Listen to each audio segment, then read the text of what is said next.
পবিত্র কালামুল্লাহ শরীফের মধ্যে 114 খানা সূরাকে নাজিল করে দিয়েছেন।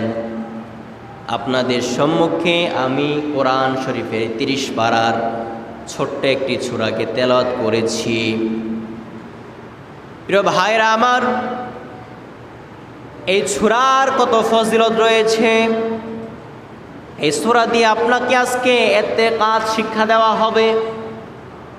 অবশ্যই মনোযোগ দিয়ে আপনারা শুনবেন, পরবর্তীতে আমল করার চেষ্টা করবেন ইনশাআল্লাহ। সম্মানিত হাজিরিন ভাইরা আমার, আমি আপনাদের সম্মুখে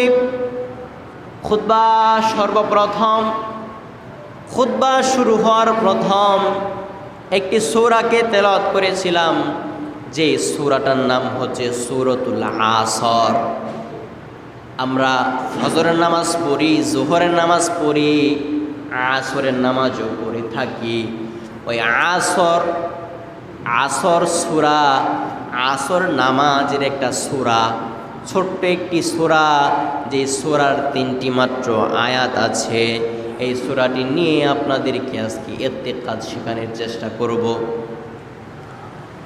আল্লাহর হাবিব মুহাম্মদুর রাসূলুল্লাহ সাল্লাল্লাহু আলাইহি ওয়াসাল্লামের সাহাবী, অসংখ্য গণিত সাহাবিয়ে কেরাম, মুস্তাহাদ সাহাবী আবু বকর সিদ্দিক রাদিয়াল্লাহু তাআলা আনহু সহ, ওসমান জিন্নুরাইন রাদিয়াল্লাহু তাআলা আনহু সহ, আলী রাদিয়াল্লাহু তাআলা আনহু সহ, ওমর ইবনে খাত্তাব রাদিয়াল্লাহু তাআলা আনহু সহ যে সূরাটার তাফসীর করেছিলেন। শুধু তাই নয়, আব্দুল্লাহ ইবনে আব্বাস রাদিয়াল্লাহু তাআলা আনহু, নবীজির আপন চাচাতো ভাই, জিনার জন্য রাসূলুল্লাহ সাল্লাল্লাহু আলাইহি ওয়াসাল্লাম স্বয়ং দোয়া করেছিলেন যে রব্বে কারীম, আমার চাচাতো ভাই আব্দুল্লাহ ইবনে আব্বাস রাদিয়াল্লাহু তাআলা আনহুকে কোরআনের ধারস দান করুন। পড়েন সুবহানাল্লাহ। আমার আল্লাহ পাক রব্বুল আলামিন রাসূলুল্লাহ সাল্লাল্লাহু আলাইহি ওয়াসাল্লামের দোয়াকে কবুল করেছিলেন। বিশ্ববিখ্যাত আলেমে দ্বীন হিসাবে তিনাকে কবুল করেছিলেন। নবীজির আপন চাচাতো ভাই আব্দুল্লাহ ইবনে আব্বাস রাদিয়াল্লাহু তাআলা আনহু, জিনার কিতাব কোনো আলেম না পড়লে সে কোনো আলেমই না। জিনার কিতাব না পড়লে কোনো মুফাসসির, কোনো মুফাসসিলি না। জিনার কিতাব না পড়লে কোনো মুহাক্কিক না। জিনার কিতাব না পড়লে কোনো তাফসির কারক না। তিনি হচ্ছেন আব্দুল্লাহ ইবনে আব্বাস রাদিয়াল্লাহু তাআলা আনহু, নবীজির চাচাতো ভাই। পড়েন সুবহানাল্লাহ। ইবনে আব্বাস রাদিয়াল্লাহু তাআলা আনহু থেকে বর্ণিত আছে, তিনি বলেন রাসূলুল্লাহ সাল্লাল্লাহু আলাইহি ওয়াসাল্লাম বলিয়াছেন, এই সূরাতুল আসর নিয়ে যদি কোনো ব্যক্তি, যদি কোনো বান্দা জাস্টিফাই করত, যাচাই করত, যদি এই সূরা নিয়ে কোনো ব্যক্তি রিসার্চ করত, যদি এই সূরাটা কেউ পড়তো, বুঝতো, শিখতো, আমল করত, আল্লাহ রাসূল সাল্লাল্লাহু আলাইহি ওয়াসাল্লামের চাচাতো ভাই আব্দুল্লাহ ইবনে আব্বাস রাদিয়াল্লাহু তাআলা আনহু ডাক দিয়ে বলেন, এই সূরাটা তার জীবনের জন্য যথেষ্ট হয়ে যাইত। পড়েন সুবহানাল্লাহ। কারো কারো বয়স 50 বছর হায়াত পায়, কারো কারো হায়াত আছে 80 বছর, আবার কচিতে ফিরিতে আমরা মাঝে মধ্যে দেখতে পাই কারো কারো বয়স 100 বছর। এটা মাঝে মধ্যে এখন বর্তমানে পাওয়া যায়, ঠিক কি না? 100 বছর হায়াত খুব কম মানুষেরই বর্তমানে, ঠিক না ভাই? 80 বছর সর্বোচ্চ, 70 বছর 60 বছরে সবাই মরে সাফ। কথা বলেন, ঠিক কি না? আল্লাহ রাসূল সাল্লাল্লাহু আলাইহি ওয়াসাল্লামের চাচাতো ভাই আব্দুল্লাহ ইবনে আব্বাস রাদিয়াল্লাহু তাআলা আনহু ডাক দিয়ে বলেন, যারা যতটুকু হায়াত পায় না কেন, 60 বছর হোক না কেন, 70 বছর হোক না কেন, 80 বছর হোক না কেন, যারা যতটুকু হায়াত পায় না কেন, ওই হায়াতের ভিতরে যদি সূরাতুল আসর নিয়ে রিচার্জ করত, সূরাতুল আসর পড়তো, বুঝতো, আমল করত, তাহলে তার যার যতটুকু হায়াত আছে, অতটুকু হায়াতের ভিতরে সূরাতুল আসর যথেষ্ট হয়ে যাইত। পড়েন সুবহানাল্লাহ।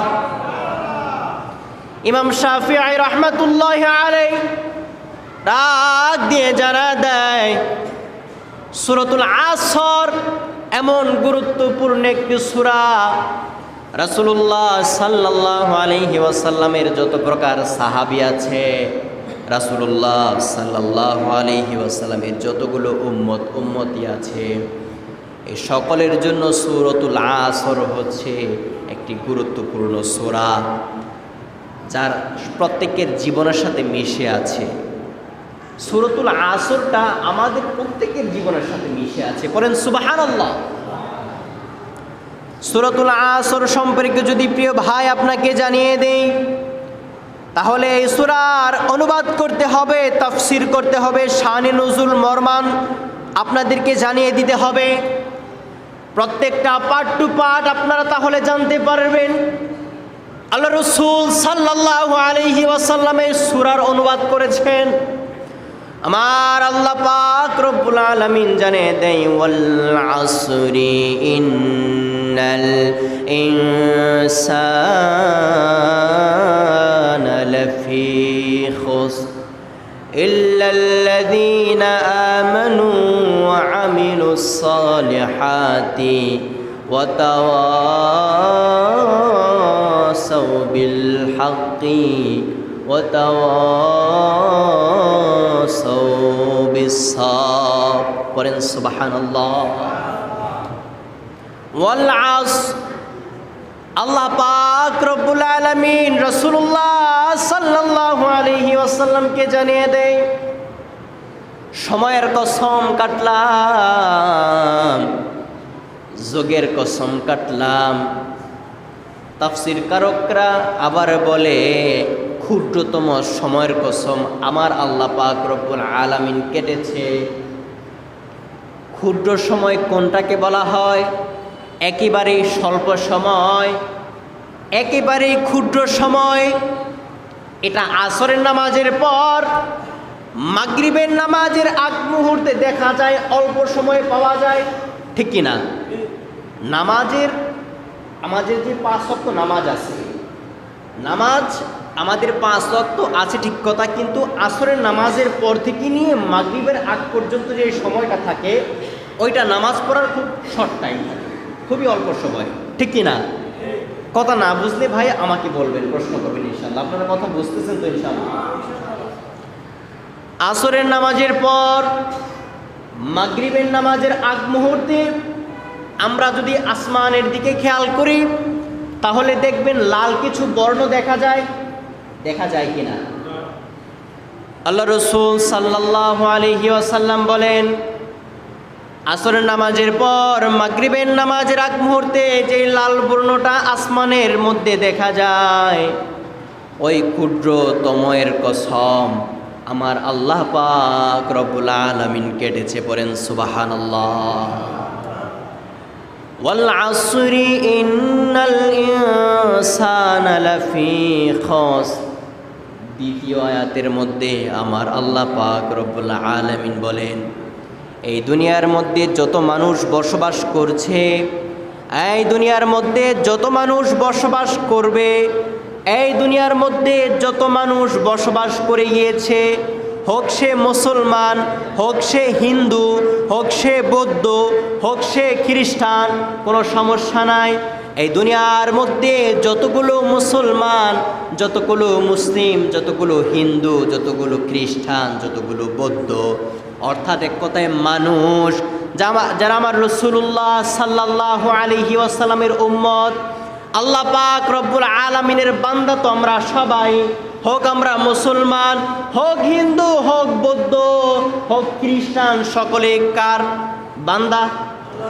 জোরে বলুন, আমরা সকলে কার বান্দা?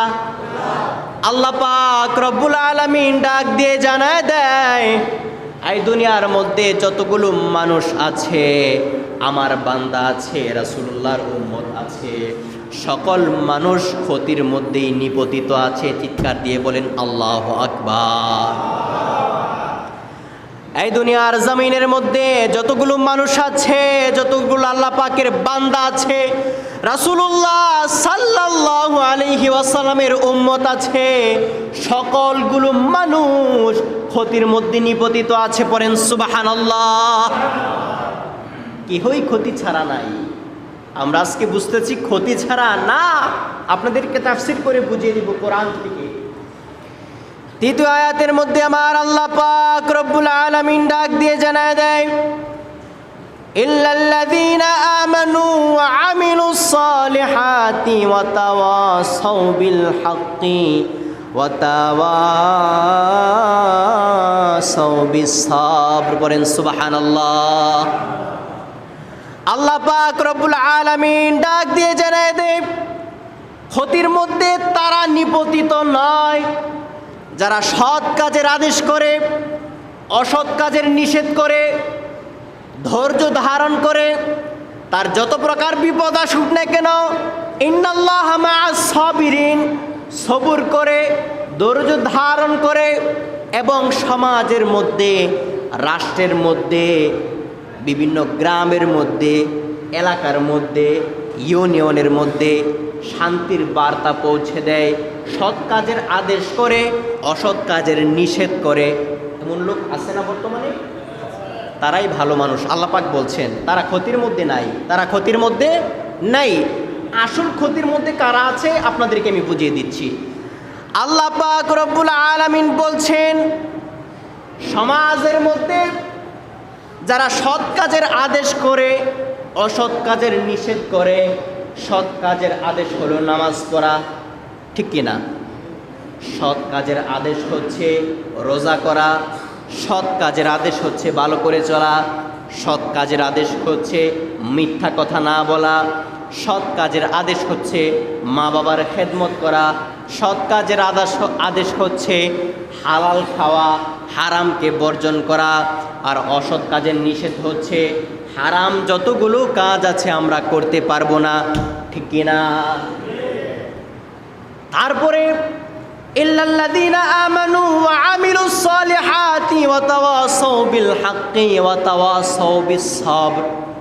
আল্লাহ পাক রব্বুল আলামিন বলেন, যারা এমনিভাবে সৎ কাজের আদেশ করে, অসৎ কাজের নিষেধ করে, নিজেও সৎ কাজ করে, অসৎ কাজ থেকে বিরত থাকে, আল্লাহ পাক রব্বুল আলামিন সময়ের কসম কেটে বললেন, ওয়াল আসর, আমি সময়ের কসম কাটলাম, দুনিয়া ও আখিরাত তার জন্য আমি কল্যাণকর করে দিব। পড়েন সুবহানাল্লাহ।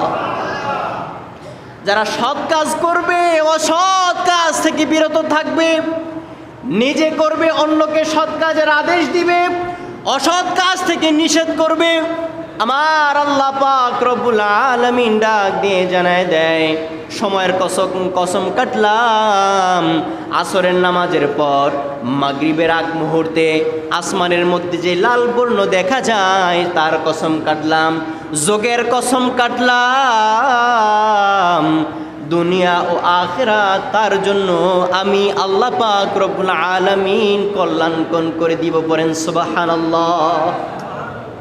এখন ভাই, আপনারা সকলেই ভালো করেই জানেন যে আপনাদের আমি ইমাম হিসেবে কোনো রাজনীতির মধ্যে সংযুক্ত নাই, না করি আওয়ামী লীগ, না করি বিএনপি, না করি জাতীয় পার্টি, জামাত ইসলাম, হেফাজত ইসলাম, কিছুই করি না। আমি কি সৎ কাজ দিচ্ছি? আমি কি সৎ কাজের আদেশ আপনাদেরকে করছি না? আওয়াজ দিবেন না ভাই। আপনাদেরকে কি আমি সৎ কাজের আদেশ করছি কিনা সেটা বলেন। করছি? অসৎ কাজ থেকে বিরত করছি না? প্রত্যেক জুমার মধ্যে একটা অক্ষর হলেও তো আপনাদেরকে আমি সৎ কাজের আদেশ করছি, অসৎ কাজ থেকে নিষেধ করছি। রাজনীতিবিদরা যারা আছেন তিনাদের আমার একটাই অনুরোধ থাকবে, রাজনীতি সঠিকভাবে করতে পারলে ওটা ভালো, যেমন একটা মানুষ অসহায় আছে, তার পাশে আপনি দাঁড়ানো, যেই দল করেন না কেন, ডাজ নট ম্যাটার, আপনি যেই দল করেন না কেন কোনো সমস্যা নাই। বিপদে পড়েছে মানুষ, তাকে আপনি উদ্ধার করবেন, আপনার রাজনীতি সঠিক। কেউ অসহায় আছে, তার পাশে আপনি দাঁড়াবেন, আপনি রাজনীতিবিদ হিসাবে, নেতা হিসাবে আমি আপনাকে মানব।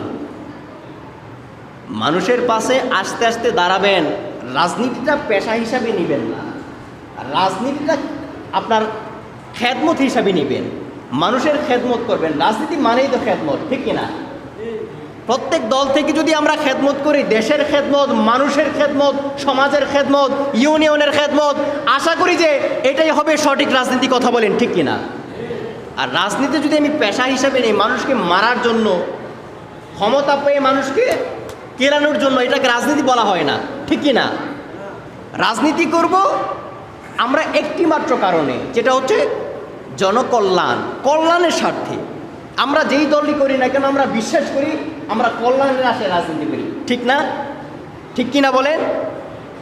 যেমন যেই নেতাই আসুক না কেন, ট্রেন চালু করে, বিশেষ করে অনুদান দেয় মসজিদে, মাদ্রাসায়, এটা সেটা, এটা আমরা ভালো মনে করি এবং কি তাদেরকে আমি সাপোর্ট করি, তাদেরকে আমরা সাপোর্ট করি যে ভালো কাজ করেছে।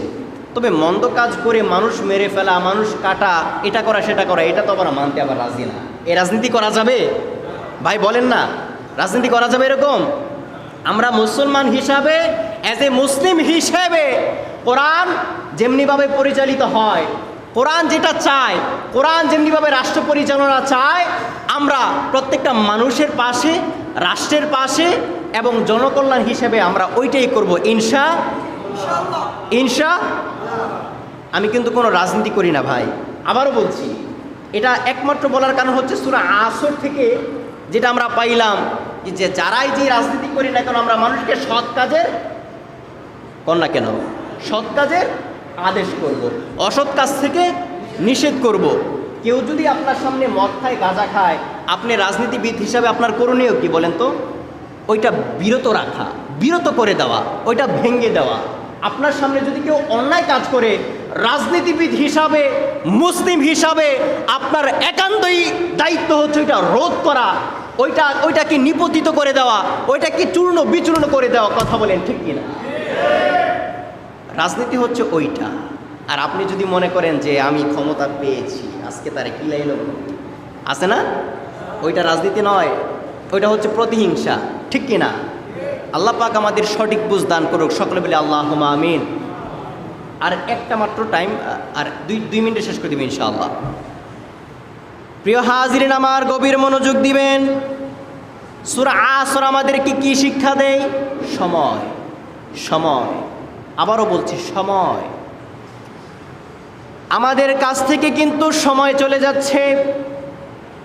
আমাদের আল্লাহ পাক রব্বুল আলামিন যতটুকু হায়াত দান করেছে, তার 1 সেকেন্ড বেশি আমরা বেঁচে থাকতে পারবো না।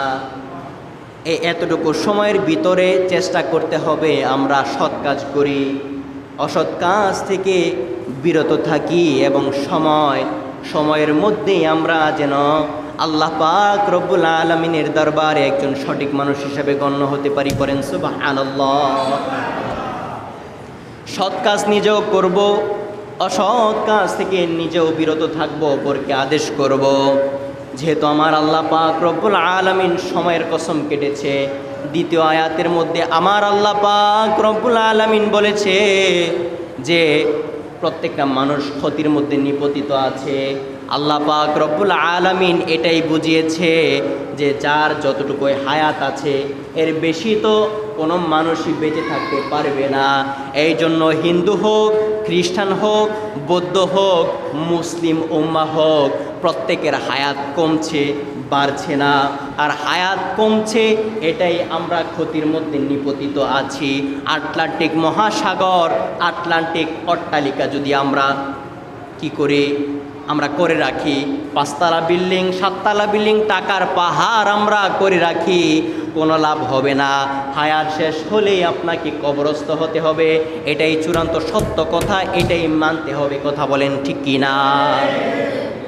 বুঝতে পেরেছেন? কথা ক্লিয়ার আছে ইনশাআল্লাহ? তাহলে আমাদের হায়াত থাকাকালীন আমরা সঠিক হয়ে যাব। আশা করি আলহামদুলিল্লাহ আমাদের মহানির মধ্যে ইয়াবা নাই, গাঞ্জা নাই, আছে ভাই? আছে। তো আমরা সঠিক মানুষ হইলাম কীভাবে? মহানিকে আমি ইমাম হিসাবে কলিজার টুকরা মনে করি, আমার মহল্লাকে বিশেষ করে আমার কলিজার খণ্ড মনে করি।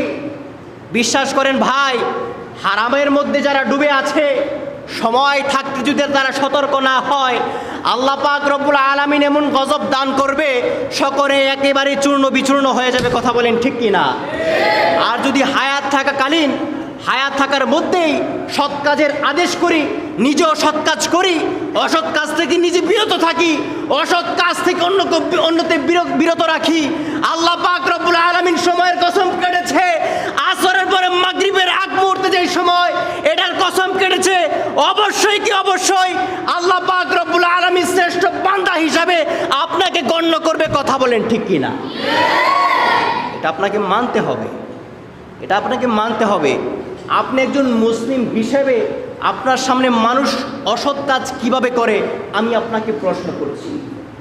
মানুষ আপনার সামনে কিভাবে গাঁজা খায়, মানুষ আপনার সামনে কিভাবে এই জুয়া খেলে, মানুষ আপনার সামনে কিভাবে হারাম খায়, এটা আমি ইমাম হিসাবে আপনাদের কাছে প্রশ্ন করছি। অ্যাজ এ মুসলিম হিসাবে প্রত্যেকটা মুসলিম উম্মাহের, প্রত্যেকটা মুসল্লিয়ান কারামদের একান্তই দায়িত্ব ছিল নিজে সঠিক কাজ করব, অন্যকে সঠিক কাজের আদেশ করব, অসৎ কাজ নিজেও করব না। অসৎ কাজ যদি কেউ করে, হস্ত দ্বারা হোক, জবান দ্বারা হোক, যেমনি পারি অমনি বাধা দিব। কথা বলেন ঠিক কিনা? কয়জন করেছেন? প্রশ্ন করলাম কয়জন করেছেন? তাহলে রাজনীতি করেন, এমনিতেই রাজনীতি করেন। রাজনীতি করার তো একটা মাধ্যম লাগবে। কি জন্য আপনি রাজনীতি করতেছেন? কি জন্য আপনি সমাজ কল্যাণের লক্ষ্যে রাজনীতি করতেছেন? মানুষকে বাঁচানোর জন্য রাজনীতি করতেছেন, কিংবা কি করতেছেন আপনি? রাজনীতিটা করার কারণটা কি বলেন তো? জনসেবা করা। ওটা যদি আপনি জনসেবা করে, জনকল্যাণ না করে আপনি এটার উল্টা করেন, তাহলে কি রাজনীতি হইল? আলা হোক আওয়ামী লীগ, হোক বিএনপি, হোক জাতীয় পার্টি, হোক জামাত ইসলাম, এটা হচ্ছে রাজনীতিদের বৃদ্ধির বলা। এর বাহিরে আমরা যারা সাধারণ মানুষ আছি, যারা আমরা মুসলিম উম্মাহ আছি, আমরা কোরআন হাদিস যারা মেনে চলি, সূরা আসর যারা মেনে চলি, নবীজির উম্মত যারা, আল্লাহ পাক রব্বুল আলামিনের বান্দা যারা, তারা কয়জনে অসৎ কাজ থেকে বিরত থেকেছি, সৎ কাজ করেছি, অসৎ কাজ থেকে মানুষকে বিরত রেখেছি, সৎ কাজের আদেশ দিয়েছি। নিজের বিবেকের কাছে আজকে কখন জানেন প্রশ্ন করবেন? যে সময় আজকে বালিশের মধ্যে মাথাটা লাগাবেন, ওই সময় চিন্তা করে দেখবেন যে কি করেছে জীবনে। পার্ট টু পার্ট হিসাব আপনার সাপ্লাই হয়ে যাবে ইনশাআল্লাহ তাআলা। আপনার হিসাব আপনি পেয়ে যাবেন, নিজের বিবেকের কাছেই প্রশ্ন করবেন। আর আজকে থেকে আপনারা সূরা আসর শুনে একটা জিনিস শপথ রাখবেন, নেতা তো সমাজের ওই ব্যক্তি যেই ব্যক্তি সঠিক কাজ করে, ব্যাটিক কাজ থেকে বিরত থাকে, সঠিক কাজ অন্যকে করায়, অন্যকে মানে সবাইকে নিয়ে করে, সঠিক কাজ সবাইকে নিয়ে করে, সঠিক কাজ সকলকে নিয়ে। আবারও বলছি, নেতা তো সেই ব্যক্তি যেই ব্যক্তি নিজে সঠিক কাজ করে, অসৎ কাজ থেকে বিরত থাকে, এবং ওই ব্যক্তি নেতা যেই ব্যক্তি অন্যকে নিয়ে সঠিক কাজ করে, আবার ব্যাটিক কাজ থেকে অন্যকে নিয়ে বিরত থাকে। ঠিক কি না? কথায় কি কেউ কষ্ট পেয়েছেন ভাই? কথায় কেউ কষ্ট পেয়েন না। আমি কারো বিরুদ্ধে বলি নাই, কারো বিরুদ্ধে বলি নাই, কারো পক্ষেও বলি নাই। আমি আপনাকে বলছি ভাই, হায়াত বেশি নাই, আজকে মরে দেখেন কালকে 2 দিন হয়ে যাবে। এই জন্য আপনি সঠিক হয়ে যান, অন্যকেও সঠিক বানানোর চেষ্টা করেন, অসৎ কাজ থেকে নিজেও বিরত থাকেন, অন্যকেও বিরত রাখেন, সৎ কাজের আদেশ দেন, নিজেও সৎ কাজ করেন। আল্লাহ পাকের কাছে, দুনিয়ার মানুষের কাছে আপনি সর্বোচ্চ বান্দা হিসেবে গণ্য হবেন। পড়েন সুবহানাল্লাহ। ঠিক কি না? আওয়াজ দিয়ে বলেন ঠিক কি না? আল্লাহ পাক রব্বুল আলামিন আমাদের সকলকে সঠিক বুঝ দান করুক। সকলে